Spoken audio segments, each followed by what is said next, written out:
प्रधानमंत्री माननीय श्री नरेंद्र मोदी जी का सभागार में आगमन। कृपया करतल ध्वनि के साथ माननीय प्रधानमंत्री जी का स्वागत करें।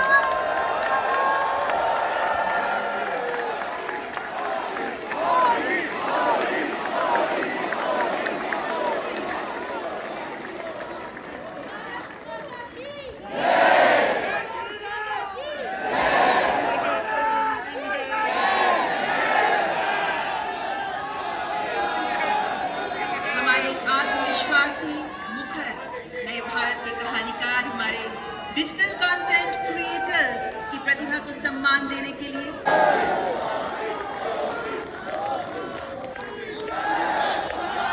बहुत बहुत आभार।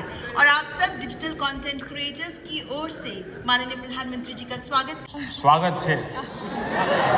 Gaining popularity for our engaging approach to Indian history.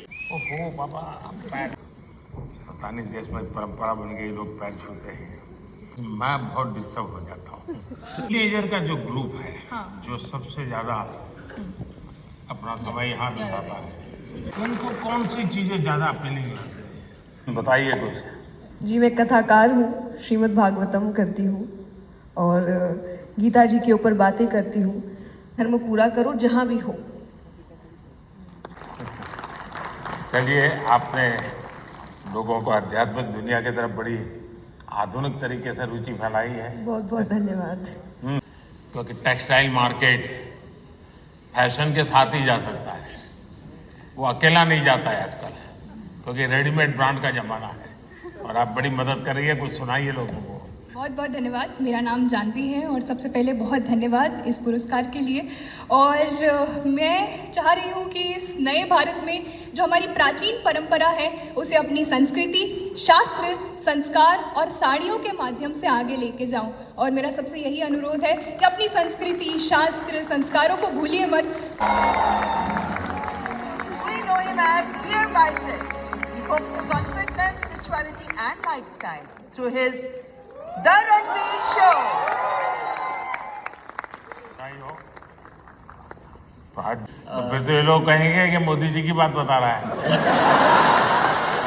आप कभी गुजरात के गवर्नर आचार्य देवव्रत जी से मिले हैं? में करीब उन्होंने 3 लाख किसानों को नेचुरल फार्मिंग की तरफ ले गए हैं। और जब आर्थिक विषय और आंकड़े बोलता हूँ तो मैं देख रहा हूँ लोगों को नींद आना शुरू हो जाती है। लगा कि आपका विषय इतना ड्राई है, कैसे लोग इंटरेस्ट लेंगे? नहीं, जैसे आप एनर्जी के साथ बात करते हैं, वैसे अगर हम भी एनर्जी के साथ, आपकी 1% एनर्जी से अगर हम बात कर पाए तो फिर हम उस मैसेज को।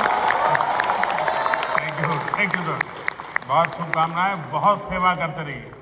मैथिली ठाकुर। मैथिली नमस्ते। बात कुछ सुनाई दो और तो क्या, क्योंकि लोग मेरा सुन सुन के थक जाते हैं। बिल्कुल सर। अच्छा, थक जाते हैं ना? नहीं। और मैं बस लोगों को खुश करना चाहता हूँ और भारत का नाम रोशन करना चाहता हूँ। अगर इसमें मैं सक्सेसफुल हूँ तो मैं खुश हूँ। मुझे लगता है भारत सबसे ज़्यादा खूबसूरत देश है और यही ऑब्जेक्टिव है कि ग्लोबल मैप पर भारत नंबर 1 पर हो बस। और फिलहाल कंफ्यूज्ड हूँ, लक्षद्वीप जाऊँ या द्वारका। मैं एक विषय, 2 विषय लेकर निरोध चल रहा हूँ, उसमें आप जो क्रिएटर्स होते हैं मदद कर सकते हैं। चलिए, अभी आज की दुनिया का इंसान है, कुछ बताएगा हमें। तो चलिए शुरू करते हैं। रौनक ने ही आरजे नाम पॉपुलर कर दिया। नमस्ते सर, मैं बउआ बोल रहा हूँ। कविता जी, बहुत बहुत बधाई आपको।